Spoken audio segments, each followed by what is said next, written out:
მოგესალმებით ძვირფას ტელემაყურებლებო. დღეს ტელეკომპანია PKTV-ის ეთერშია რუბრიკა რეალური ანალიზი.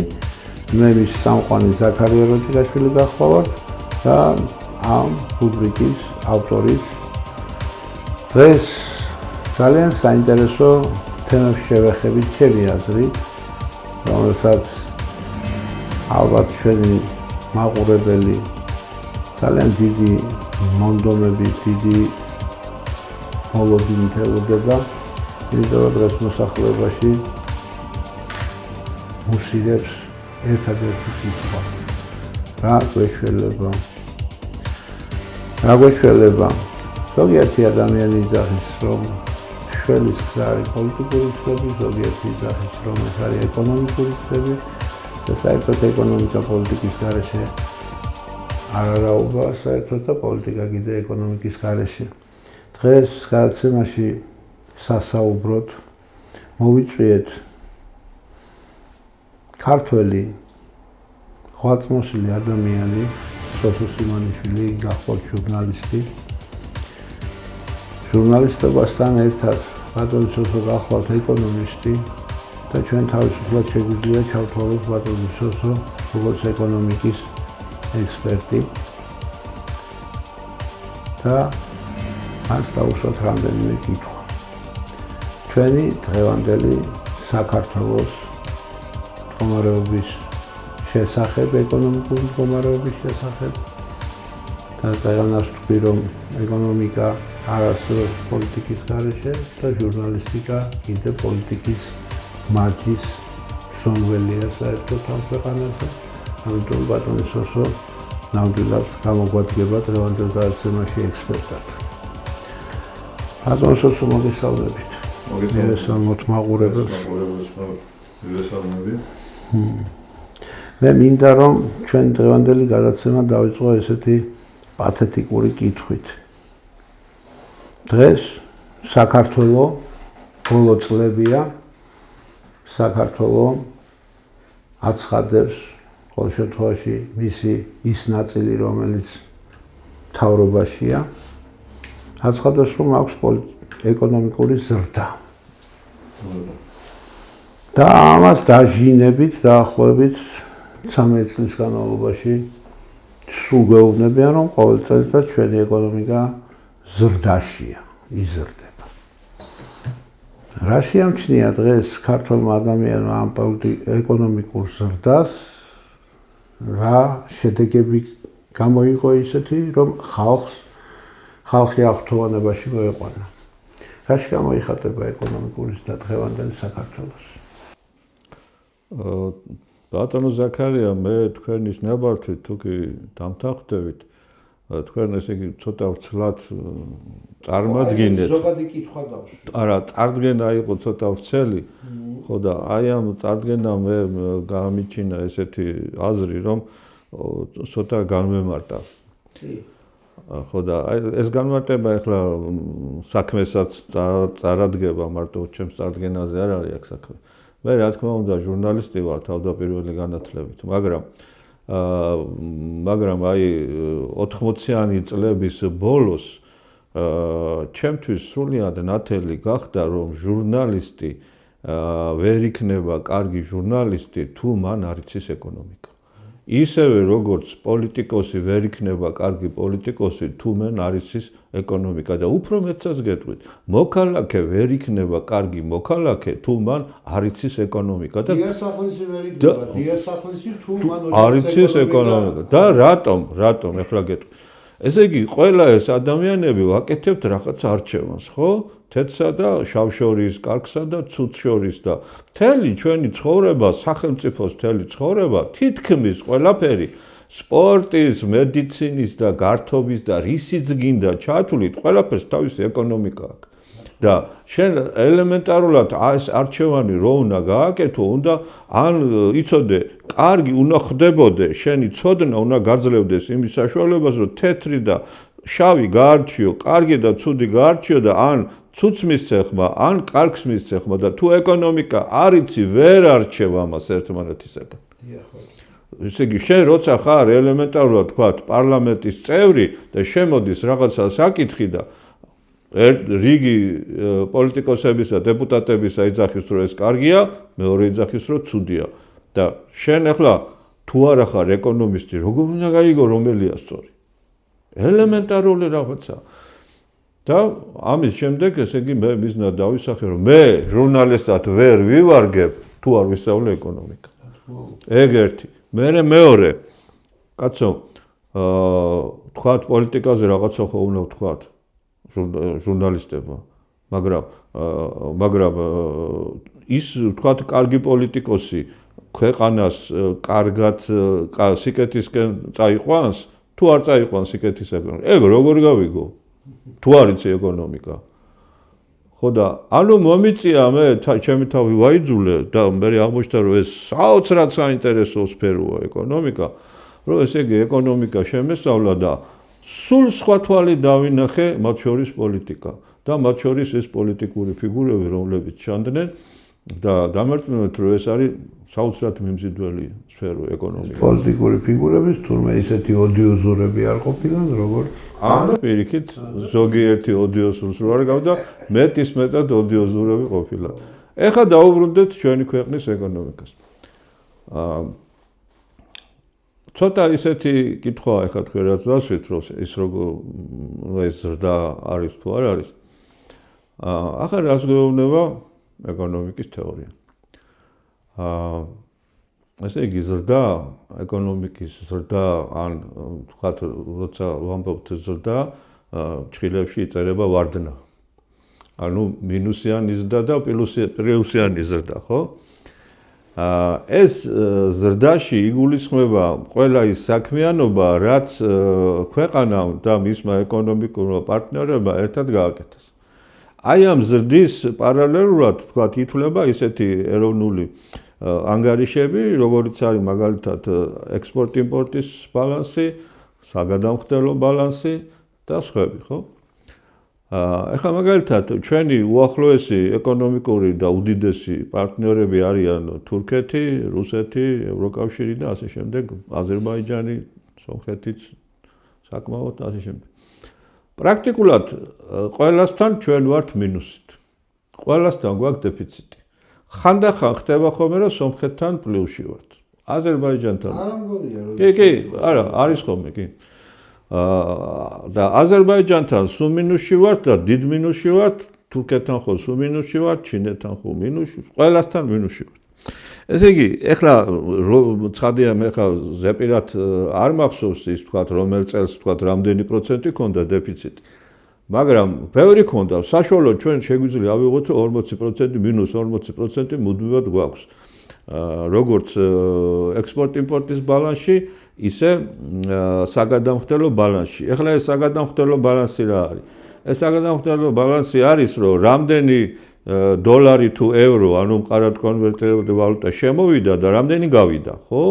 თუ შემოვიდა ეს პლუსით იწერება, თუ გავიდა, რაც გავიდა, ის მინუსით იწერება. აქაც ზუსტად იგივე დაახლოებით ისეთივე მინუსი გვაქვს, ესე იგი ბევრად მეტია ჩვენი საგარეო ეკონომიკური ერთობლიობა, ბევრად უფრო მეტი გადის, ვიდრე შემოდის. რატომ? ამასთანავე ბატონ პრემიერ-მინისტრს კითხეს, რომ აი ესეთი ის რო ამხელა დეფიციტი რო გვაქვს, რატოა ესო და მან უპასუხა, რომ ეს არისო ჩვენი ეკონომიკის თავისებურება. დიახ. თავისებურება, ხო. მე ვიტყოდი, რომ ეს არის ჩვენი ეკონომიკის ავადმყოფობა. ზიმბაბვეს თავისებურება თუ როგორ ზიმბაბვესაც ეგეთი აქვს? ზიმბაბვე შეიძლება არ აქვს რა ეგეთი. ხო, ის უკეთეს მდგომარეობაში შეიძლება იყოს. ხო, თუმცა არ ამონია, მაგრამ ნუ არ ვიცი ხა ზიმბაბვეს ეროვნული ანგარიშები არ მინახავს. ხო და მაგრამ ნახეთ რა შეა საქმე. ჩვენ თუ მაგალითად თურქეთთან გქონდა სიტყვაზე რაღაცა 100 ერთეულის, ანუ 100%-ის ვთქვათ, თლიანი ბრუნვა, ხო და აქედან გამოვიდა ისე რომ ესე იგი 40%-ით ნაკლები მივყიდეთ თურქეთს, ვიდრე ვიყიდეთ ჩვენ არა. აი ამ ეკონომიკურ ზრდაში მთელი ბრუნვა ითვლება. თლიანად. და შენ იქ წაგებაში ხარ, მოგებაში ხარ, დეფიციტში ხარ თუ პირიქით, ხო? ეს ამას არ ანგარიშ. ანუ ვაჭრობა რამდენით შედგა იმაზეა საუბარი. იმაზეა, ხო, მთლიანი ბრუნვაა, ხო და წაგებაში რო ხარ, ისიც ითვლება.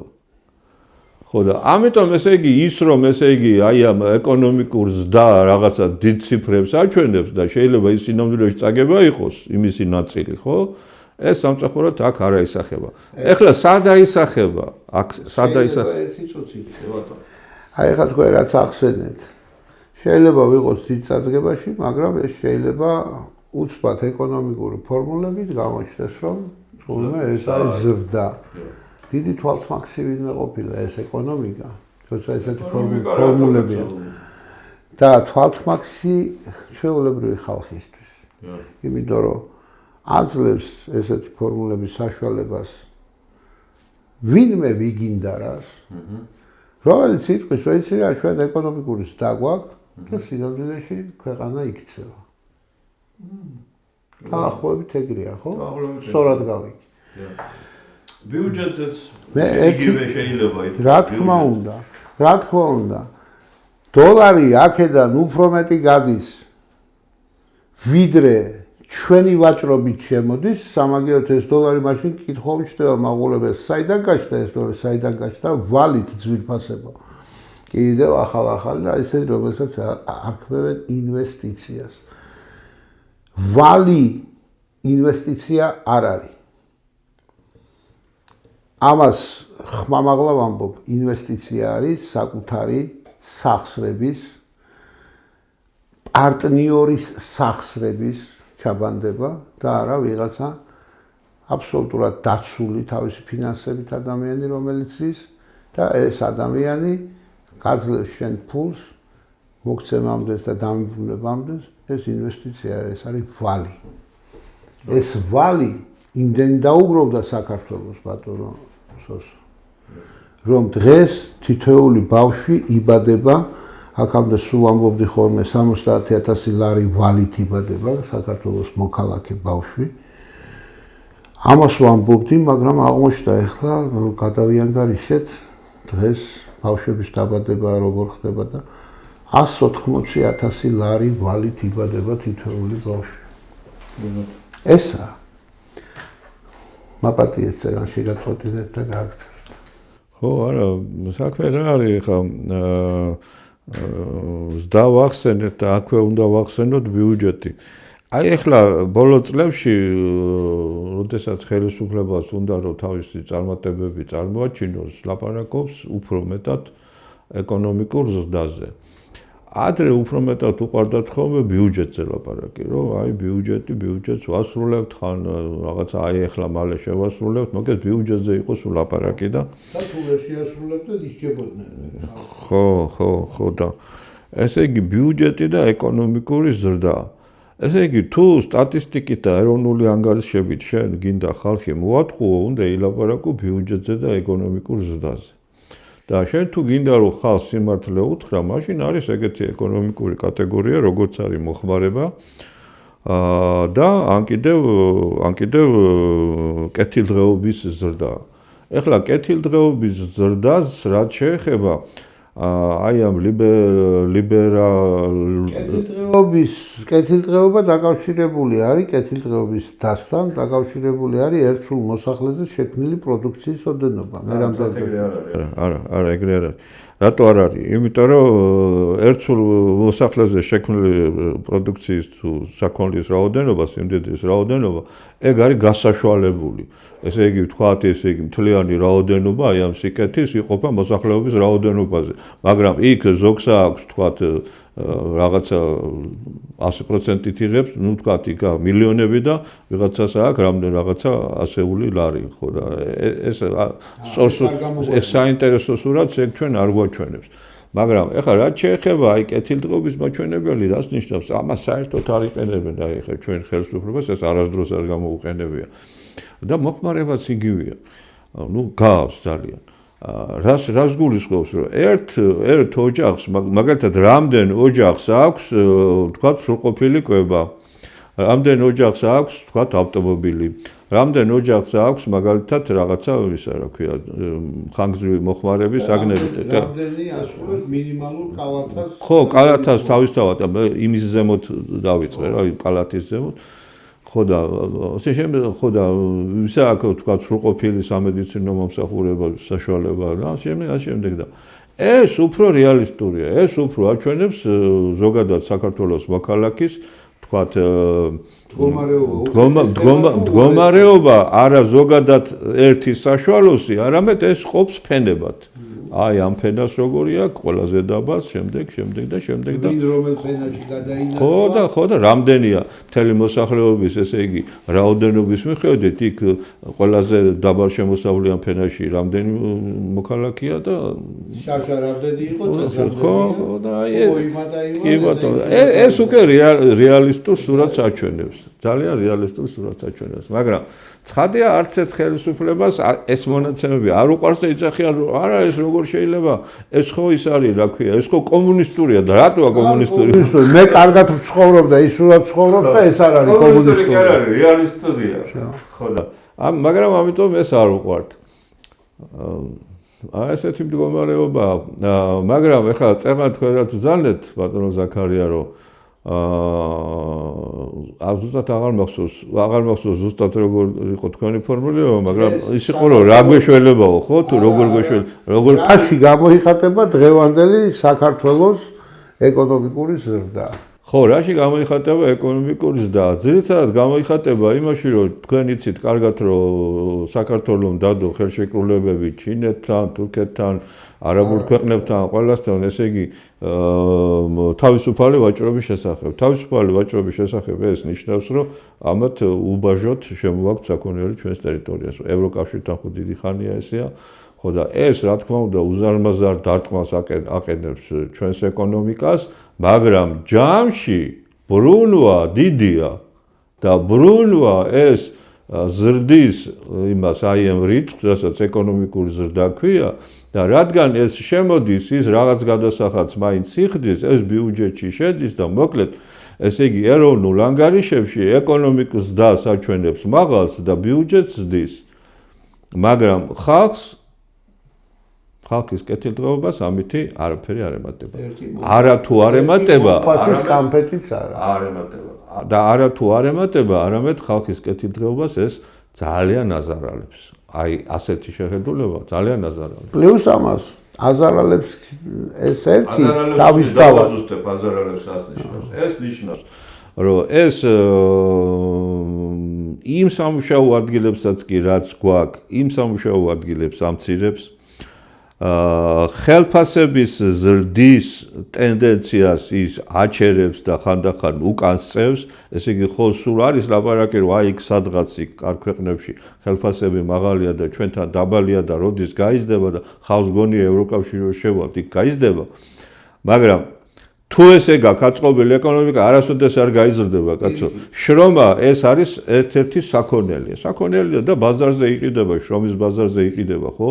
შენ თუ ესე იგი ერთ სამუშაო ადგილზე უმუშევართა რაღაცა რაოდენობა თუ არის 10 კაცი, 15 კაცი, 50 კაცი, 100 კაცი, ხო? ცხადია რომ ის მეწარმე აარჩევს ყველაზე უფრო იაფს და იმას მიიღებს და შენ რო ხარ რაღაცა რო იცი და მწვანე კიტრივი თავი რომ მოგწევს, შენ როგორც კი რაღაცა შენი არ მოეწონება, გაგიშვებს, იმიტომ რომ რიგში დგას 150 კაცი და იქიდან ვიღაცას აარჩევს და იმავე ხელფასზე ამუშავებს. მაგრამ, როდესაც ესე იგი მეწარმეები და ხელისუფლებას ლაპარაკობს, რომ ჩვენთან ხალხი აღარ დარჩა და ხალხი იმიტომ აღარ დარჩა, რომ ემიგრაციაში წავიდა და ჩვენთან გამრავლების საქმე ძალიან ცუდად არის, მინუსი გვაქვს გამრავლებაშიც, ხო?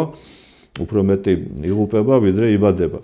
და ამიტომ ცხადია, რომ შემცირდა ჩვენი მოსახლეობის რაოდენობა, კატასტროფულად შემცირდა და იზახია, რომ აი ხალხი აღარ აყვავს და აღარ აქვთ, უნდა მიგრანტები შემოვიყვანოთ და მომუშაოთ მშენებლობაზე. დალოცვილო. ერთი გამაგებინე. თუ შენ ხალხი არ აყოფნის იმისათვის, რომ ეს შენობები არ შენო. ამდენი უმუშევარი ქართველი საიდან მოვიდა? პასუხობ ამ იმას არგუმენტს. შენ თუ ხალხი არ აყავს იმისათვის, რომ ეს კორპუსები ააშენო. მერე რო ააშენებ, საქართველოში მყიდველი არ არის, ხალხი არ არის ამის მყიდველი და მერე შემოყავს კიდე მყიდველი. ბოდიში და რა გინდა ეგეთი მშენებლობა? არც მშენებელი ყავს, არც აშენებელი ყავს და ვერ გავიგე რა ის არის, რა ქვია, სოციალისტური ვალდებულება გაქვს აღებული რომ გინდა თუ ააშენო. მოდი რა სხვა რამე გააკეთე რა გააჩინე რა კარგად თქვით ბატონო სოციალისტური ვალდებულება. სოციალისტური ხო? ეს არის ზუსტად სოციალისტური გეგმაზომიერებით მიდის 35 წელიწადი საქართველოს ნგრევა, საქართველოს განადგურება. მე ჩვენ მაყურებელი მინდა მაყურებლის ყურადღება მივაქციო ერთ ფაქტს უბრალოდ. ვინც ქალაქში მოძრაობს დააკვირდებოდით, რომ დაახლოებით 10 თვის წინ გლოვო იქნება ეს თუ იქნება ვოლტი, აი ეს უფასო მიტანის სამსახურებში ძირითადად ქართველი ბავშვები და ქართველი ახალგაზრდები იყვნენ დაკავებულები და დღეს დააკვირდით რა ხდება. დღეს არაბებს, თურქებს, ნიგერიელებს, პაკისტანელებს და ინდოელებს აქვთ ეს შეთავსებული. აი ამ პოლიტიკამ ქართველი დასაქმებული, მინიმალურად დასაქმებული ადამიანები გამოაწევა ბაზრიდან და ჩაანაცვლა ამ იაფმა მუშახელმა. რაშია საქმე? ერთი რამ მინდა გითხრათ. ის ორგანო, რომელიც ვალდებულია და ამისთვისაა შექმნილი ერთ-ერთ ძალოვან სტრუქტურაში, რომ როგორმე ეს უცხო შემოსული ხალხი მათ მოუწესრიგონ საბუთები, მოუწესრიგონ ყველაფერი და ჩააყენონ საქართველოს ბჭყალებში ვიძახი საქართველოს სამსახურში, ისეთი ვალდებულები არიან, რომ ესენი სამსახურით დააკავონ და მათ ფაქტიურად უცხო ქვეყნიდან შემოსულ ხალხს, აი ეს ბინადრობის უფლებით ვინც შემოდიან, მათ ფაქტიურად ლობისტი ყავთ ჩვენი უშიშროების სამსახურის ერთ-ერთი ქვედანაყოფის სახით. ნუ ეს ვალდებულება იკისრეს მიგრანტთა აქტით. აგაშენათ ღმერთმა. კითხვას ეხლა ვსვავ ესეც. რაში გვინდა ჩვენ ისეთი გზა, მე ცნობილი კინოფილმიდან მოვიყვან. ისეთი გზა, რომელსაც ჩვენ საქართველოს ძლიერებამდე არ მივყავართ. იმ ფილმში ესაჟღერს. რა გვინდა ისეთი გზა, რომელსაც ეკლესიამდე არ მივყავართ. რა გვინდა ჩვენ ისეთი გზა, რომელიც საქართველოს კიდევ უფრო მეტად ჩანაკებისკენ მივყავართ. რაშია ხალხო საქმე? საქართველოს წინააღმდეგ შეთქმულებას ხო არ აქვს ადგილი. საქართველოს წინააღმდეგ შეთქმულებაში ხო არ მონაწილეობს მთლიანად სამთავრობო კოჰორტა. აი ეს კითხვებს გავცეთ პასუხი ჩვენ თავის გონებაში და მივხვდეთ სად უნდა დავდგეთ. საქართველოს გვერდით უნდა დავდგეთ თუ საქართველოზე მომღიმარ აი ეს იქედნური ღიმილით მატყუარა მთავრობებთან. ქართველი ხალხს დღითი დღე უარესდება ცხოვრების პირობები. საათობრივად უკვე ქართველმა კაცმა არ იცის ხვალინდელი დღის შიშით ცხოვრობს, ხვალე კი არა შემდეგ საათში რა ელოდება არც ერთმა არ იცის. ეს უზარმაზარი შფოთვა აქვს. მე როგორც ექიმი გეუბნებით, რომ ეს მათი იმუნიტეტზე მოქმედებს ძალიან ცუდად და უარყოფითად. ასეთ შემთხვევაში ყველა დაავადებას გახსნილი აქვს გზა აი ამ ესეთი შეშინებული ხალხის ორგანიზმში და რომელ ეკონომიკურ სტაზე საუბრობთ შემოკარგებო. რაც ციფრებს ისვრით აქეთ იქით. მაჩვენეთ თუნდაც ერთი სიღარიბის ზღვარს ქვემოთ მყოფი ადამიანი, რომელმაც გადაინაცვლა შედარებით უკეთეს მდგომარეობაში და ან ბინის შეძენას შეძლო და ან ორი აგურის ერთმანეთზე დადება. მაჩვენეთ ერთი ადამიანი მთავრობა ხართ, კაცო, ყველა ხო აღწერილი ყავართ. ვინ გაიუმჯობესა მდგომარეობა? ესეთი ადამიანი გამოიყვანეთ თვალსაჩინოდ, დაგვანახეთ. რომელიც იტყვის, რომ იცით მე შარშან საჭმელი არ მქონდა და დღეს ბაზარში ვიყავი და 35 ლარიანი სამწვადე ვიყიდე. და დღეს ბედნიერი ვარ, შარშან რო წონაში ვიკლებდი, დღეს მოვიმატე. ესეთი ადამიანი ერთ დამანახეთ ადამიანო. ვის ატყუებთ? ვის აგოიმებთ? აპატიეთ აი ამ სლენგისთვის. არაბები. ბატონო სოსო. კითხვა ესეთი შიფრით მაქვს მე და ჩამოწერილი აქ, რომ არაბები და არა მარტო. რაშია საქმე? რა არიან ეს? ვინ არიან? საიდან მოვიდნენ? საიდან მოეხეტნენ? როგორ შეიძლება საქართველოში ოპერირებდეს დეველოპერული კომპანია, რომლის ხელმძღვანელები როგორც არაერთხელ გაჟღერდა უკვე ტელევიზიებში და ის ბინ ლადენის დიშვილები არიან. ხო, მოგახსენებთ. ჩემს მოგახსენებთ. რომლების თურმე ფლობენ მაპატიეთ, თურმე ფლობენ 720 მიწას საქართველოში და 25,000-მდე დაკეტილ ბინას. ვერ მოგიხსენებათ, რომ ჩვენი ხელისუფლებამ რამდენიმე თვეა დაიწყო ომი Deep State-თან, ხო? ეს Deep State-ი სხვანაირად ეძახიან გლობალური ომის პარტიას, სხვანაირად კიდევ ეძახიან გლობალისტებს და რა ვიცი, სხვადასხვა სახელი მოიხსენიებენ. სახელდაგვარით ვიცით? სახელდაგვარითაც შეიძლება რა თქმა უნდა, მაგრამ არ ვიტყვი. მინდა რომ ზოგადი ტენდენცია დავინახოთ. ესე იგი, ეს მუსლიმიზაცია ხდება აგერ ახლა ნიუ-იორკის მერი აიჩიეს მუსლიმი. ლონდონის მერი უკვე დიდი ხანია, დიდ ბრიტანეთში თუ არ ვცდები 16 ქალაქის მერი არის მუსლიმი. და ესე იგი გერმანიაში იგივე ხდება, რამდენიმე 1000 მეჩეთი არის იმაში დიდ ბრიტანეთში, გერმანიაში ათეულობით 1000, იქაც ბრიტანეთში ათეულობით 1000, საფრანგეთში კიდევ უფრო ძიმე მდგომარეობა ამ თვალსაზრისით და ჩვენთანაც მაგ მიმართულებით მიდის ყველაფერი. ხო და ეს ყველაფერი მაგალითად ჩვენი ხელისუფლება იძახის, რომ ეს არის Deep State-ის ბნელი თქვათ მიზნები.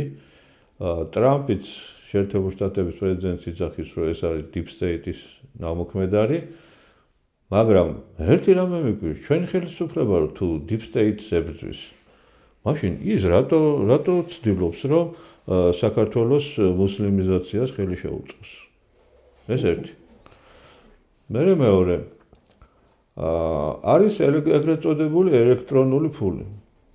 ბატონმა ტრამპმა გამოაცხადა, რომ ელექტრონული ფული ეს არის გლობალური ომის პარტიისა და Deep State-ის იარაღი, რომ მოკლას მსოფლიოში დემოკრატია და თავისუფლება და შეერთებულ შტატებში არავითარი ციფრული ფული არ იქნება.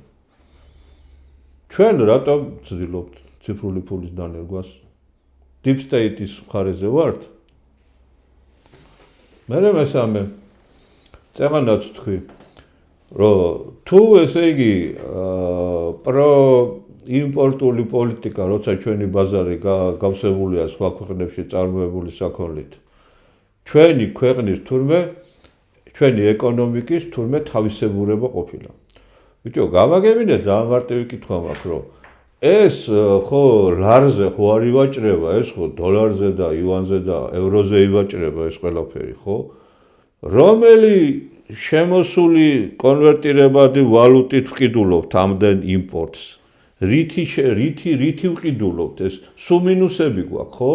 ამ საგარეო ვაჭრობაში და საგადამტო სუმირს ხო და რითი ვყიდულობთ აი უყურე სად მივედით ესე იგი გამოდის რომ ჩვენ თურმე ეს ასე უნდა ჩავთვალოთ რომ ეს არის ჩვენი ეკონომიკის თავისებურება ავადმყოფობა კი არ არის თავისებურება ხო და საერთოდ უნდა ვიშოვოთ ეს დოლარები რომ მე თურქეთისგან საჭმელი ვიყიდოთ იქ ესე იგი აზერბაიჯანისგან იქ ჩინეთისგან იქ რუსეთისგან ხორბალი და რაღაც ესე იგი მარცვლეული ვიყიდოთ თურქეთისგან ბახჩეული და სამრეწველო საქონელი კიდე ჩინეთისა და იგივე თურქეთისა მაგრამ რომელი ფულით იცი რა არის თურმე შენ უნდა არაბი შემოიყვანო აქ ააშენებინო გესმის და გააყიდინო ისევ არაბებზე მერე და ისინი გადაიხდიან დოლარებს და მერე წახვალ და იმათი გადახდილი დოლარებით ნიდერლანდებიდან ჩამოიტან საზამთროს და პრასას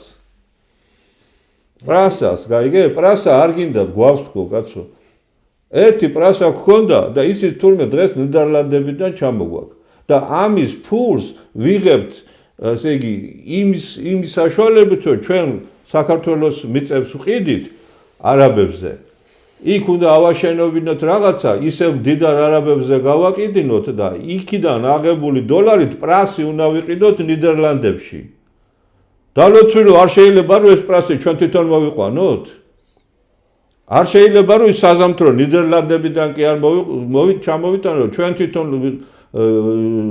არ შეიძლება ბატონო ნამდვილად არ შეიძლება საქართველოში თუ ჩვენ მოვიყვანეთ პრასს საქართველოში ჩვენ თვითონვე ვაწარმოეთ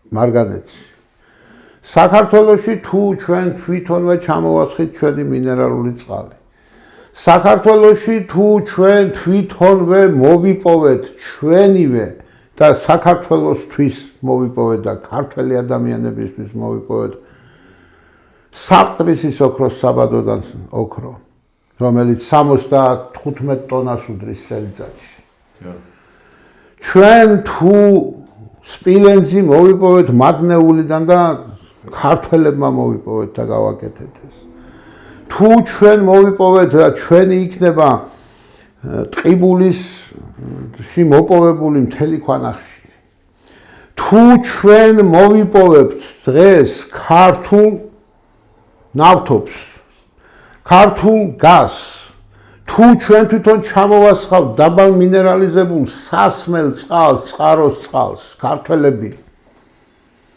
თუ ჩვენ დავამუშავებთ ყველა ქართულ მიწას თუ ჩვენ საძოვრებს მოვფრთხილდებით და გავსდით ქართული ჯიშის ფშაური ტიპის ძროხებს რომლებსაც ყველაზე მაღალი ცხიმოვნობა აქვს მატრძეს თუ ჩვენ შევქმნით ფერმებს თუ ჩვენ შევქმნით აგურის ქარხნებს თუ ჩვენ შევქმნით მანქანათმშენებლობაში ქარხნებს და შევქმნით ქართულ მანქანებს თუ ჩვენ შევქმნით ქართულ თვითმფრინავებს თუ ჩვენ შევქმნით ქართულ ჩარხებს თუ ჩვენ კიბერნეტიკულ წარმოებას მთლიანად მივაქცევთ ყურადღებას და ქართულ კომპიუტერს შევქმნით თუ ჩვენ მივადგებით ერთშენიერ დღეს და დავიწყებთ გემთმშენებლობას თუ ჩვენ ეს ყველაფერი ქონდა საქართველოს სად წაიღეთ თქვენ ბანდიტებო და რატო არ უშვებთ ქართველ კაცს სამუშაო ადგილამდე რა გაგიხდათ გლოვოა ისიც კი არაბით ჩაანაცვლეთ და ისიც კი ინდოელით ჩაანაცვლეთ რატო ვერ იტანთ თქვენივე ხალხს რატო ვერ იტანთ ქართველ ხალხს გამეცით ამაზე პასუხი და იქნება მართლებიც ხართ და მე თვითონ ავდგე და გავჩუმდე და თავი მოვიტყვა რომ ღირსი არა ვარ ამ ქვეყანაზე და ამ დედამიწაზე ყოფნის რას ერჩით ქართველ ხალხს თავრობის წარმომადგენლები გვეუბნებიან ბატონსო რომ თურმე ვინმე ადამიანები რომლებიც ეროვნული იდეებით ამას სხვა შორის იმ დღეს დილაპარაკა პრემიერ-მინისტრმა რომ ხალხი შეცდომებში შეყავთ ამ არაბიზაციასთან დაკავშირებით, თუმცა არაფერი არ ხდება საინტერესო ისეთი საქართველოს კიდევ დიდი წინსვლა ყოფილა თურმე. არ ვიცი. გამეცით რა პასუხი. რა ეკონომიკა ისე უნდა წამოწიოს ამ არაბულმა 6.5 მილიარდმა იმ ქვეყნის, რომლის ბიუჯეტი ამდენ წელიწადია დამოუკიდებლები ვართ, უყვირი ვართ და 21 მილიარდამდე ვერ გავზარდეთ. მოგახსენეთ, საქმე რა არის ჩემი აზრით, მე მხოლოდ ვარაუდი შემიძლია გამოთქვა ამაზე. საქმე რა არის ისიც, რომ საქმე ის არის, რომ დღეს საქართველოში ასე მოხდა, რომ არავინ არ იცის ისეთი საინტერესო და ყველაზე მნიშვნელოვანი მეცნიერება, როგორც არის მაკროეკონომიკა. ამიტომ ესენი აი ამ შესანიშნავ ხერხებს, რასაც მაკროეკონომიკის ცოდნა ქვია, ხო, ვერ იყენებენ, არ იციან და ვერ იყენებენ. ამიტომ ესე იგი უკეთესი ვერაფერი მოიფიქრეს, წეღან ხო ვთქვი, რომ პრემიერ-მინისტრმა თქვა, რომ ეს პროიმპორტული პოლიტიკა, საჭმელი-სასმელი ყველაფერი უცხოეთიდან შემოგვაქვს და უნდა დოლარზე იყიდო, აბარითი იყიდე, ევრო, დოლარი, იუანი, ხო? ხო და ეს საიდანღაც ხო უნდა შემოგივიდეს. და უკეთესი ვერაფერი ვერ მოიფიქრეს, რომ ესე იგი რაღაცეები ააშენონ და გაყიდონ უცხოელებზე, რომლებიც მოვლენ და ამას გადაიხდიან, ესე იგი დოლარს გადაიხდიან, ევროს და იუანს და რაღაცას. აი მეტი ვერაფერი ვერ მოიფიქრეს. ხო და აი ამ ნახეთ რა ხდება. აი ამ უცოდინრობამ წალეკა ქვეყანა. არ არის ბატონო სოსო ეს უცოდინრობა. ეს უცოდინრობა არ არის. ეს არის მიზან მიმართული და გამიზნული ღალატი და ყველას თავისთავი კიტრი როგორია ჩემო ძვირფასებო, არა ხარ თქვენ ეს კიტრები რა. არა. ეხლა ნახეთ როგორ არის საქმე. ეხლა ეს არაბიზაციის წინააღმდეგ იმხელა ტალღები აგორდა, რომ ეს ცხადია, რომ ეს იაფი არ დაუჯდება ამ ხელისუფლებას, ხო? ეხლა მე თვალყურს ვადევნებ რა რეაქცია აქვს, რას ლაპარაკობენ. სრულიად აშკარაა, რომ შეეშინდათ. აბსოლუტურად აშკარაა, რომ შეეშინდათ, მაგრამ სხვა გზა არ იციან. არ იციან სხვა რა გააკეთონ, მე წარმოდგენა არ აქვს. ხო და ჩათვალეს ესე, რომ აი მე ბევრისგან გამიგია, ჩვენ ახლა აბა რა ვქნათ, Mercedes ხო ვერ გამოუშვებთ. რატო ვერ გამოუშვებთ? არა, რატო უნდა გამოუშვა, რატო Mercedes-ი? Mercedes-ი არა, გამოუშვა და ივერია დავარქვა. ხო, რა თქმა უნდა. ხო და მაგალითად არის ესეთი ის არის, რა ქვია, დანია ცნობილი არის იმით, რომ არც Mercedes უშვებს და არც Citroën-ს და მაგრამ უშვებს ყველა პოპულარული მანქანის მარაგ ნაწილებს. ხო და რომ მიდიხარ მაგალითად ბაზარზე არის ეგრეთ წოდებული ყვითელი ნაწილები და არის თეთრი ნაწილები. თეთრი ნაწილები არის დანიის.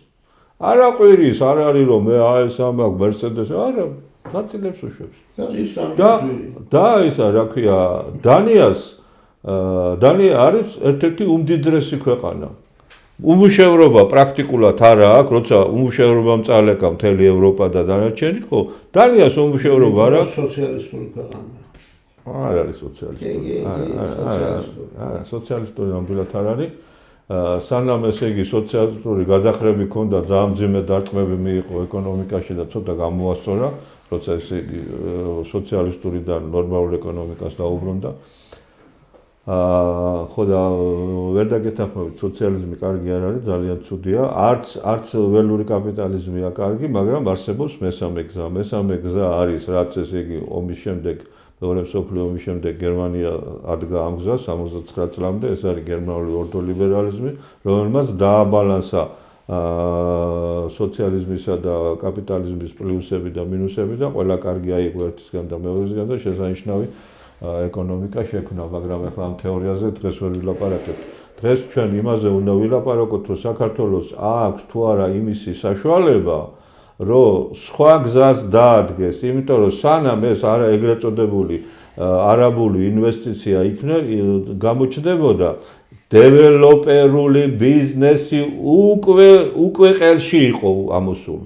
უკვე აკეთებდა მუსულმანიზაციას მთელ საქართველოში. უკვე ესე იგი გაყიდული ბინების აი ეს ყველგარო კორპუსები შენდება, ესე იგი ამ კორპუსებმა ხო წალეკა მთელი თბილისი ხო და კიდევ დანარჩენი ქალაქები ხო და აქ მყიდველები ისევ და ისევ იყვნენ ნუ ეხლა ეს რა ქვია ეს რაღაცის ფობია თუ როგორც არის ჩვენ ქრისტიანული ქვეყანა ვარ ჩვენ ქრისტიანული კულტურის ქვეყანა ვართ და ჩვენ არ გვინდა რომ ქართველზე მეტი რაოდენობა იყოს უცხო იმისი რა ქვია უცხო ტომელი და ჩვენ არ გვინდა რომ ქრისტიანზე მეტი ამ ქვეყანაში იყოს მუსულმანი იმიტომ რომ უკვე ხედავთ აგერ თვალით ხედავთ რაც ხდება დიდ ბრიტანეთში რაც ხდება გერმანიაში რაც ხდება საფრანგეთში დაამთავრდა ევროპა ესე იგი დასავლეთ ევროპა უკვე დაამთავრდა დღეს ჩვენ გვაქვს ლონდონისტანი პარიზისტანი და ისა რა ქვია გერმანისტანი თუ რა ქვია იმას რა ხო და არ გვინდა ჩვენ გავხდეთ ერთ-ერთი სტანი ჩვენ ესე იგი ამდენი ის არის რა ქვია 20 საუკუნეა ცოტა მეტი ამ ქვეყანაში ქრისტეს აქეთ ცხოვრობთ და ჩვენ გვინდა რომ ჩვენაშველებაც გააგრძელონ ჩვენი სისხლი გააგრძელონ ჩვენი რჯული გააგრძელონ და ჩვენი რწმენა გააგრძელონ და დარჩეს ეს ქვეყანა ისეთი როგორიც უნდა იყოს ხო და ამისათვის გზები არსებობს მე მაგათაც აი ეხლავე შემილია გითხრათ ძალიან მარტივი გამოსავალი ესენი მე ვთვლი მე მაინც ესე მგონია რომ შეცდომა მოსდით და ეს რო არ არის ესე მტრობა მიზანდასახული მტრობა და უბრალოდ მეტი არ იციან მე ეგრე მგონია მე არ მინდა რომ ბოლომდე დავიჯერო რომ ესენი სატანები და ისინი არიან რა ქვია ბოროტების მსახურები აი მაგალითად გზა ერთ-ერთი გზა არ შეიძლება თქვათ ქვეყანაში თქვა რომ შენ მოდი ქვეყანა იმ გზით წავიყვანოთ რომ ბიუჯეტ შემოსავალი არ აქონდეს და ისე გააგრძელოს ბიუჯეტის შემცირების გზით წავიდე მაგრამ დღეს რაღაცა ეკონომიკა არის ესენი ბიუჯეტში რაღაცა ფულს იხდიან რაღაცა ბიუჯეტი გვაქვს ხო შედალოცვილო ფული გინდა ინვესტიციები გინდა გასაგებია რომ გინდა სხვა გზა არ აქვს ისეთი მახინჯი ეკონომიკა ისაკენი ააშენი ამ ხის განმავლობაში რომ ის როგორც პირამიდა კომპანიები რო არის ის მუდმივად იქ დიდი ისინი თუ არ შევიდა დიდი ინვესტიციები ბჭყალებში დიდი თუ არ შემოვიდა ჩამოიქცევა ყველაფერი კი ბატონო გასაგებია ჯერ ესეთი ეს უნდა გარდაიქმნას მაგრამ მეორე გაანებე თავი ყველა იმ კომპანიას რომელიც დღეს ბიუჯეტში რაღაცას იხდის მაგრამ გაათავისუფლე როგორც მოგების ისე დეგეგის გადასახადებისაგან ყველა ის კომპანია და ყველა ის დარგი რომელიც დღეს შენ საქართველოში საერთოდ არ აქვს და მაგალითად შეიძლება გაქვს სიმბოლურად მაგალითად ეხლა რაღაცა კოოპერატივი თუ რაღაცა არის რომელსაც მცირე რაოდენობით მოყავს ესა აბრეშუმი და რაღაცა ფაჩუჩებს აკეთებენ მაგრამ ეს არის სიმბოლური ნუ ჩათვალე რომ 0.000 რაღა არაფერი არა ჩათვალე რომ არაფერი ეხლა წარმოიდგინე რომ შენ თუ ამას გააკეთებ 30 წლით გაათავისუფლებ ყველაფერს რაც ჯერ არ აქვს რა დღეს არ აქვს ქონდა და აღარ აქვს ან არასოდეს არ აქონია ხო მაშინ ესე იგი საქართველოსკენ წამოვა ისეთი ინვესტიციების ბუმი რის 6 მილიარდი რომელი 10 მილიარდი ესე იგი საოცრება იქნება იმიტომ რომ ეგეთი ქვეყანა უბრალოდ არ არის სოფლიოში მაგრამ შენ იმიტომ რომ შენი ქვეყანა მოსპე აი ამ ბოროტებამ სიკეთის გაკეთების საფუძველი მოგცა შენ რადგან მოსპე და აღარ აქვს შეგიძლია ესე იგი ისქნა რა ქვია აი ესეთი გადაწყვეტილება მიიღო და გაათავისუფლო ის რაც არ აქვს მაინც არ აქვს მაგრამ შენ მაინც არ აქვს მოგებას მაინც არ გაძლევს არაფერს არ გაძლევს ხო გაათავისუფლო თქვი რომ არ ვიღებ აქედან და საქართველოში შეიკერება ძალიან ლამაზი კოსტუმები ყველაფერი ხო და ნახე რა ხდება მაგრამ შენ არ ჩათვალო რომ ეს ნულს მოგცემს შემოსავალს ბიუჯეტში არა რატომ იმიტომ რომ შენ კორპორაციული გადასახადების ათავისუფლებ და შენ ესე იგი ეს ახალი საწარმოები აქ რო გაჩნდება ხალხი ხელფასიდან საშემოსავლოს ხო გადაიხდია ბიუჯეტში მაინც რაღაცა შემოვა ესე იგი ბევრი შემოვა მე ეს ჩვენი ხალხის უაზრო გაქცევა ამ ქვეყნიდან შეჩერდება მიგრაცია შეჩერდება აქ იმდენი სამუშაო ადგილი შეიქმნება რომ ჩვენ ხალხს საქართველოში დაბრუნების საშუალება მიეცემა დასაქმება მეტი იქნება ვიდრე დასავლეთ და შიგ ევროპაში გამიგე ხო და წარმოიდგინე რა ხელა მოგებას მიიღებს სახელმწიფო გჩუქნით ბატონო იდეას გამოიყენეთ რა თქვენი არაფერი არ მინდა გამოიყენეთ და ეს რომ ეხლა ზეპირი ლაპარაკი არ არის, აბა გაიხსენეთ რომ რამდენი ოფშორული კომპანია, ოფშორი რა არის? ზუსტად ეს არის საგადასახადო ოაზისია და იმ ქვეყნებში იმ ადგილებზე სადაც ესე იგი ეს ოფშორები ცხადდებოდა და საგადასახადო ოაზისი ცხადდებოდა, როგორი ბუმი იყო ეკონომიკის. მაგრამ იმ ბუმსაც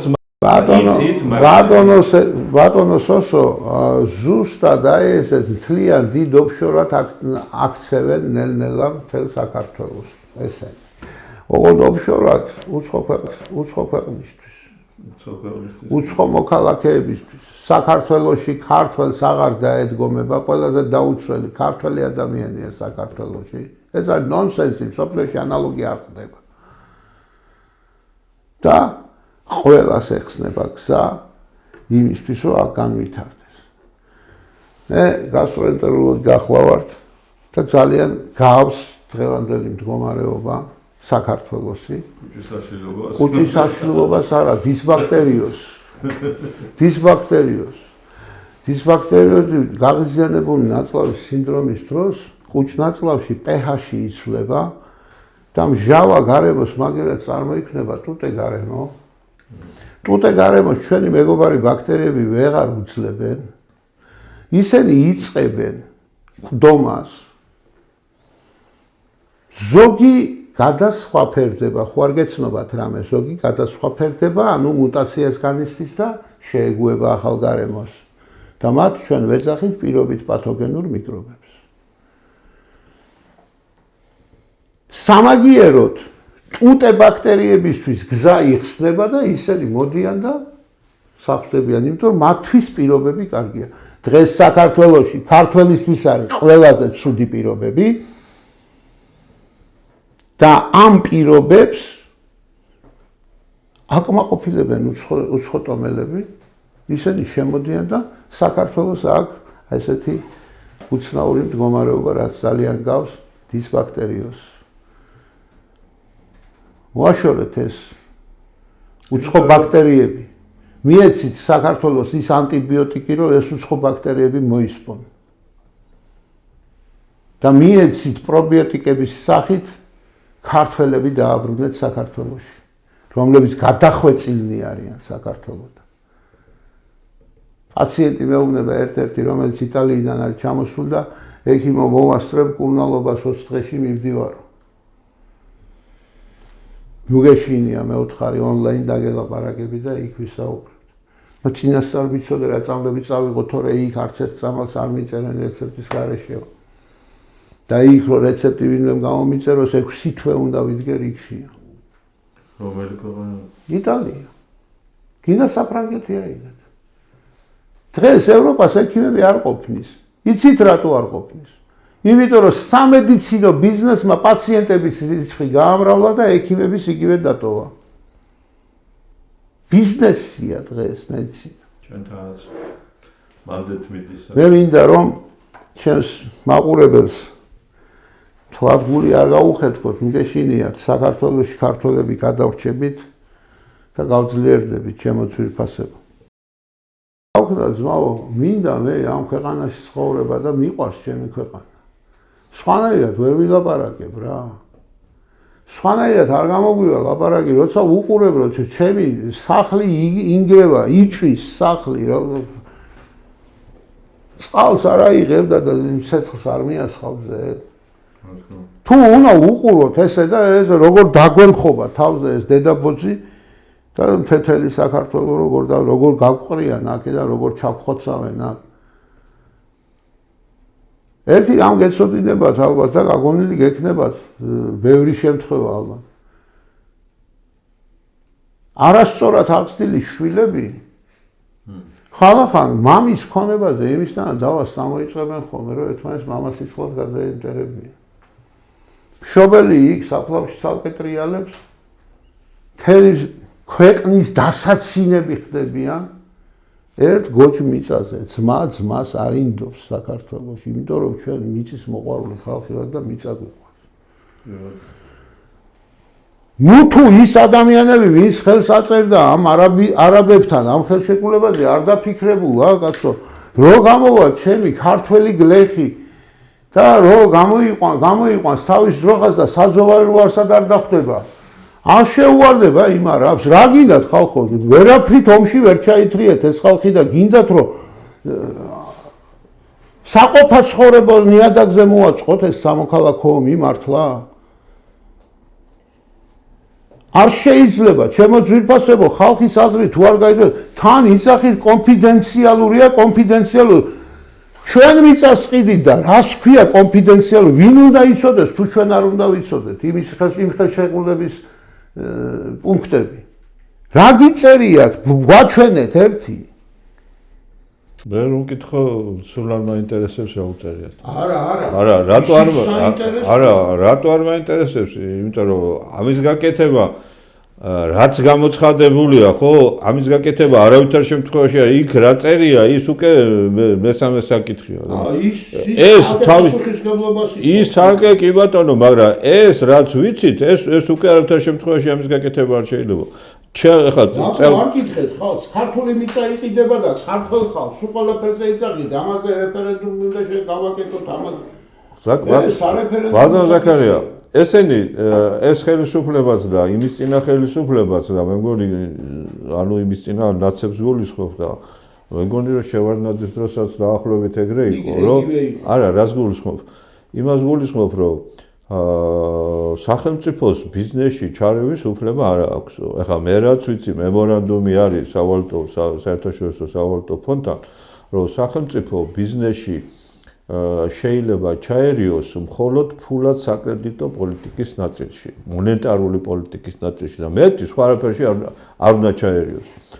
კი მაგრამ დაარწმუნო ეს ეკონომიკის სამინისტრო საქართველოს მიწებს უცხოელებზე რო ყიდის, ეს ბიზნესია, აბა რა არის? ხო და ბიზნესია, რაც ესე იგი მემორანდუმით შენ უარი თქვი, რომ ამას არ გავაკეთებო. ხო და მე კიდე მეორე საკითხია კონსტიტუციის მიხედვით ეს ესე იგი მიწა თუ დანარჩენი ქონებაა, ეს ქართველი ერის საკუთრებაა და სად როდის მოქცა უფლება ქართველმა ერმა, რომ ქართული მიწები ვიღაცას მიყიდო? სად არის ეგ, სად წერია? რატო არ შედის ამაზე საკონსტიტუციო სასამართლოში საჩელი? რას კიდიან ვერ გავიგე, რა უფლება აქვს და არ არის ესო გაყიდვა არ არისო, იძახიან. ბიჭო, ფაქტობრივად გაყიდვაა. ამ კომპანიის საკუთრებაში გადადის ის. იჯარა რო იყოს, იჯარა შეიძლება იყოს რაღაცა 59 წლით, 99. არ არის იჯარა, საკუთრებაში გადადის კომპანიის. იმ კომპანიაში 33%-ში ვარ წილშიო. რას მელაპარაკები? და 33%-ით რა ხმის უფლება, ისა გადამწყვეტი ხმის უფლება გაქვს თუ რა გინდა? ის ვისიც არის უმრავლესობა, რასაც გადაწყვეტს ისე იქნება. ვიკითხავ შენ 33%, ხვას არ მოგიღებინებენ საერთოდ. მოგების იმაში ვარო. მოგებაში კი ბატონო, კი, ხო, გასაგებია, მაგრამ იქ თავის მიწაზე მას შეუძლია ის როგორც უნდა თავისინებით ისე გამოიყენოს და შენ არც შეგეკითხება 33% შენ არ გაძლევს არაფერს 67% ვინც აფუობს ერთხელ გადაწყვეტს ის უცბად რომ მოდი რა ეს 33%-ში რო ყავს ესაც არ აკყავდეს არქო და დამთავრდება ამით მეორეს გეტყვი აი უყურე წმინდა ბიზნეს სამართლის მიხედვით მე მაქვს ის დანარჩენი, ხო? 33-ის ზემოთ 67%, ხო? მე გადავწყვეტ, რომ უნდა საწესდებო კაპიტალი გავზარდო. მე გადავწყვეტ, იმიტომ რომ 67% ხო ჩემია. ვაფშე რა კითხავ შენ? ხო და იმას რა ქვია, შემოვიტან ერთი იმდენ შევიტან კიდე საწესდებო კაპიტალში და შენი 30% გაგინახევდება. უფრო მეტ შემოვიტან და ეს გავა 7%-ზე, 8%-ზე და ვაფშე ნულზე ჩამოვიყვან თუ მინდა. იმიტომ რომ მე ჩემია ისა რა ქვია, პაკეტი, ხო? ეს არის კატასტროფა. როგორ შეიძლება ეგეთი ხელშეკრულების დადება? რა წერია იქ უკვე?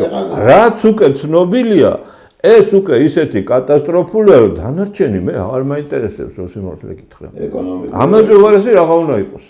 ერთი ეკონომიკური ხერხია, ბატონო, ჩემო არ ვიცი, მე ეკონომისტი არ გახლავართ, მაგრამ მე ეს ხშირად მსვენია, როდესაც ნორმალური ქვეყანა რაღაცა თვითონ სახელმწიფო რაღაცა გრანდიოზულს აპირებს, ის ყოველთვის ცდილობს, რომ თავისი მოქალაქეების წილი გაზარდოს აი ამ დიდ პროექტში და ამისთვის უშვებენ ხოლმე ეგრეთ წოდებულ ლატარია კი არა, ობლიგაციის ბილეთებს.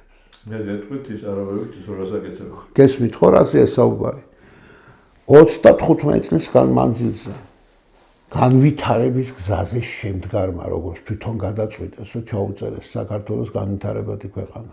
განვითარების გზაზე მდგარმა ქვეყანამ ერთადერთხელ წამლად რო გვინდოდეს, ერთადერთხელ არ გამოუცხადებია რაიმე ობლიგაციური ემისია, რომ რაღაცა მოსახლეობიდან შემოეზიდა თანხა და იმით გაეკეთებინა რაღაც. არა ხართ მართლა.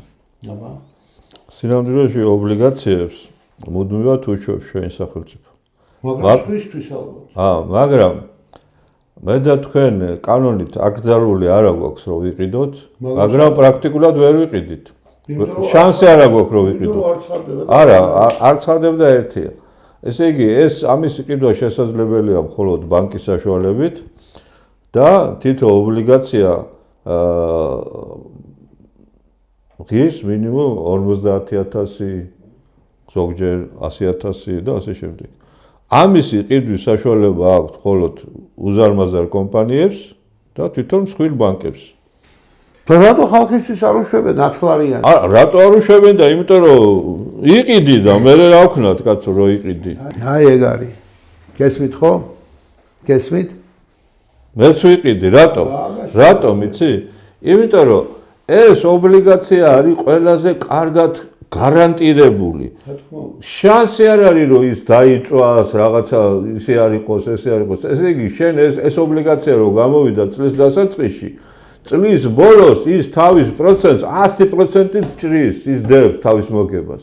და ეს ხო შეიძლება მე და შენ ვიყიდო და რა ეშველებათ მე კაცო. ის უნდა იყიდოს მხოლოდ ბანკმა, თვითონ უნდა იყიდოს, უნდა იყიდოს ყველაზე მსხვილმა ბიზნესმა. ეხლა ერთ ობლიგაციაში 50,000-ის გადახდა, ეხლა რაც გინდა.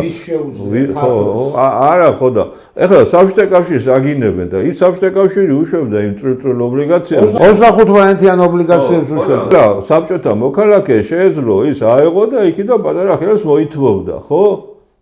წლის ბოლოს იქნებოდა თუ 5 წლის შემდეგ თუ 10 წლის შემდეგ და აქ არაო ეს მხოლოდ ჩვენიაო. აგა შენად ღმერთმა აი ეს მომენტიც გაუშიფრეთ უკვე ჩვენს მოსახლეობას, იმიტომ რომ ამ თემაზე საერთოდ არ ყოფილა ტელევიზიებში ლაპარაკი, რომ იცოდეთ, აი ექსკლუზივს პირდაპირ ვიცახი, რომ მე დავიწყე ობლიგაციებზე ლაპარაკი. ასე რომ ნუღარ ჩამეჩრებით ამ ამბავში, იმიტომ რომ ძალიან ხშირად ბევრი თემა, რომელიც მე წამოვჭერი, ვიღაც სხვა ტელევიზიები, ჭყპყ ტელევიზიები მიაქვთ და მე იცახია, რომ თურმე მათ გააკეთეს, როგორც ეს მოხდა COVID პანდემიის გაშუქებაზე. სხვა შორის მინდა შემაყურებელს უთხრა, რომ გაიხსენოს კარგად 2020 წლის 23 მარტს გამოცხადდა საქართველოში პანდემია და პირველი ჩაკეტვა და 4 აპრილს მე უკვე გადაცემა გავაკეთე თურმე თუმცა ზოგიერთ ტელევიზიას გქონია რომ შეიძლება რაღაცა კითხოთ. აი ეს მე ვაკვირდებოდი ძალიან კარგად და მოგეთ ჯერ შეგეკითხებით და ჩემას მერე ვიტყვი. თავდაპირველად ესე იგი საქართველოში სვერპლი საერთოდ არ იყო კოვიდისგან. ხო და იმას ლაპარაკიც კი დაიწყეს რომ ქართული გენი თუ ქართული სისხლი თუ რაღაცა ეთყობა რაღაცა მდგრადი არის კოვიდის მიმართ. ხო და მე საუბარი მქონდა სისხლის ბანკის კერძო სისხლის ბანკი როა რა. იმათთან მქონდა და სოფლიოში იმისთან ამბავია, ეხლა ატეხილიო ერთი 100 ტონა რო მქონდეს ქართული სისხლი და მისი კომპონენტებიო გავყიდე ერთ დღეშიო. ხო და ესე იგი ეს მდგომარეობა იყო რა. მინდა კითხოთ რომ რატო არ იყო თავიდან საქართველოში მსხვერპლი და მე რატო გაჩნდა უცბად მსხვერპლი? მე კი მაგ ჩემი ვერსია რა, თქვენი აზრი უფრო საინტერესოა. გეტყვით რა თუნდა ამას მე ეს დადასტურებულად თქვი ის გამოციყო. საქართველოში ინფექციური ვირუსული ინფექციების მკურნალობაში საქართველოში და საქართველოში დაიწყო ეს ამბავი. თუ არ ვცდები 1954 წლიდან ქართველებმა პირველად გამოვიყენეთ ინფექციური დაავადებების მკურნალობაში ჰირუდინიზაციას ეძახდით ეძახდნენ ადრე, ეხლა ქვია ჰეპარინიზაცია, ანუ სისხლის გამათხელებლების გამოყენება, ანუ ფიბრინის დამბლოკავების. ამ მეთოდის ავტორი და აღმომჩენი საერთოდ თრომბოჰემორაგიული სინდრომის აღმომჩენი და შემსწავლელი და აღმწერი ქალბატონი მარი მაჩაბელი, განსვლელებული აკადემიკოსი, არის ცნობილი დღეს მთელ მსოფლიოს სამედიცინო საზოგადოებაში, რომელმაც გამოთქვა აზრი, რომ ინფექციური დაავადებების დროს გარდაცვალება დგება თრომბოჰემორაგიული სინდრომის გამო. ანუ პატარ-პატარა თრომბები წარმოიშობა და ყველაზე წვრილ კაპილარებში იჭედება და ესეთი წვრილი კაპილარები არის ფილტვის ქსოვილში და თავის პირში. იჭედება იქ და უბრალოდ ჟანგბადის სხვა ხელს უშლის და ფაქტურად მოხრჩობით, მოგუდვით იღუტყება ეს ადამიანები. მან გამოთქვა ეს მოსაზრება, ის იყო მიკრობიოლოგი. ვახტანგ ბოჭორიშვილმა ეს კარგად შეისწავლა მასთან ერთად და პირველად საქართველოს ინფექციურ სნეულებათა კლინიკა აგერ პავლოვზე როა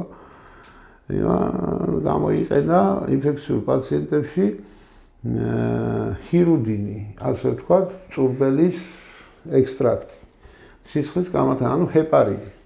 და დაიწყო ამ პაციენტების სხვა მკურნალობასთან ერთად პარალელურად ჰეპარინიზაცია და შედეგები დადო იმდენად ბრწყინვალე, რომ მთელ საბჭოთა კავშირში 86 წელს მარტო საქართველოს ერიცა სეფსისის ცენტრი. სეფსისის ცენტრი მსოფლიოს ანალოგი არ აქვს.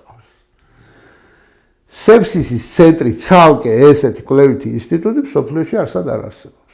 მარტო საქართველოში ხალხო ეს ვიცი. არის, ეხლა გადააკეთეს ვახტანგ ბოჭორიშვილის სახელობის კლინიკაა, ჩვეულებრივი კლინიკა. იმიტომ რომ ჩვენ რო აგვიკრძალეს 95 წლიდან მეცნიერების წარმოება როგორც განუვითარებელ ქვეყანას, მაგ დღიდან კვლევითი ინსტიტუტები დაიკეტა. ონკოლოგიის ნაციონალური ცენტრი იყო კვლევითი ინსტიტუტი, სეფსის ცენტრი კვლევითი ინსტიტუტი იყო, დაიკეტა ესენი სულ. სისხლის გადასხმის ინსტიტუტი დაიკეტა, ასევე დაიკეტა რევმატოლოგიის ინსტიტუტი და ასე შემდეგ და ასე შემდეგ. ბევრი. მათ შორის არა მარტო მედიცინაში კაცო. და ფიზიკის ინსტიტუტი დაიკეტა, ის დაიკეტა, კვლევითი ინსტიტუტები დაიკეტა. ფიზიკის ინსტიტუტი რაღაცას ხალხებს. ნააბშესტვენი ხნაჩალა ჰქვია მაგას, უხელფასოდ თავისთვის დადიან, მიდიან, მოდიან და რაღაცა გრანტებს აკადემიურ ინსტიტუტებში შემოერთეს რაღაც. საქმე ზუსტად მაგაშია და საქართველოს ქართული გაიდლაინით ვირუსული ინფექციების დროს, წავე ვირუსული ინფექციების დროს ჰეპარინიზაცია მოწოდებული იყო. თქვენ შეგიძლიათ მითხრათ რა არის ლარიფანი? ბატონო? ლარიფანი. არ ვიცი რა არის. ლარიფანი შეიმუშავეს 70-იან წლებში მოსალოდნელი ბაქტერიოლოგიური ომის რაღაცა შედეგების რაღაცისთვის. ამალი რა. ხო. საბჭოთა კავშირი ძალიან ბევრი ცნო რაღაცებს. ფანტასტიკურ შედეგებს იძლეოდა კოვიდის საწინააღმდეგოდ. არაკაცშვილი მას არ ახსენებდა რა თქმა უნდა. არ ახსენებდა, უფრო მეტსაც გეტყვით. უფრო მეტსაც გეტყვით, კაცო, არ ახსენებდა კი არა, საქართველოს ელემენტარულად მინდა მთელ მსოფლიოს მიმართო ეხლა, მთელ მსოფლიოს სამედიცინო საზოგადოებას. 2018 წელს მანამ კოვიდი მოვიდა. თუ არსებობს ესეთი სტატისტიკა სოფლიოში რამდენი ადამიანი გარდაიცვალა და კოვიდის დროს, აი ამ ეპოქაში რამდენი ადამიანი თითო წელიწადში რამდენი ადამიანი ვერც ერთ ქვეყანაში 1.5% კოვიდის დროს ვერც ერთ ქვეყანაში ვერ მიაღწია სიკვდილიანობა. 1.5% ეს განგაშის საბაბიც არ არის, ეს იყო ჩვეულებრივი აფიორა. კორონავირუსი, როგორც ასეთი, ათადან და ბაბადან კაცობრიობის დედამიწის შექმნიდან მოყოლებული არსებობს ეს კორონავირუსი და მუტირებას აკეთებს 50-იან წლებში უკეთ ცნობილია. სულ ყოველთვის უფრო ადრეც კაცო და ეს არის, რომელიც სულ მუტირებს, მუტაციას განიცდის განსხვავება ერთი იყო. გრიპის ერთ-ერთი ვის არის რაღაცა მსგავსი ვარიანტი. თავარი ვირუსია გრიპის. ყველაზე გავრცელებული. მაგრამ აქ რაღაცა უცნაური კორონავირუსი დაარქვეს ამას, რომ თითქოს მას რაღაცა ადამიანის გენთან ქონდა რაღაცა საიდანღაც გაეპარათ და ისა და შეშინდნენ თითქოს. არაფერი საგანგაშო არ იყო, ელემენტარულად დაუკვირდით. კორონავირუსი 3 წელი მძინვარებდა მსოფლიოში. 3 წელიწადი ხელთათმანებიდან ნიღბებით ატარეს მოსახლეობა. 3 წელიწადი გამოკეტილი ყავდათ მოსახლეობა და უკრაინის ომი დაიწყო და დამთავრდა კორონავირუსი. უკრაინის თუ ვირუსულ ინფექციებს ესე რომელიმე ქვეყნების ომი შველის, ახლა კიდე ახალი ვირუსი რომელია, მოდი რომელიღაცა ორი ქვეყანა ავირჩიოთ და დავაჯახოთ ერთმანეთს. და ჩქარ არ გაქრება უცბად.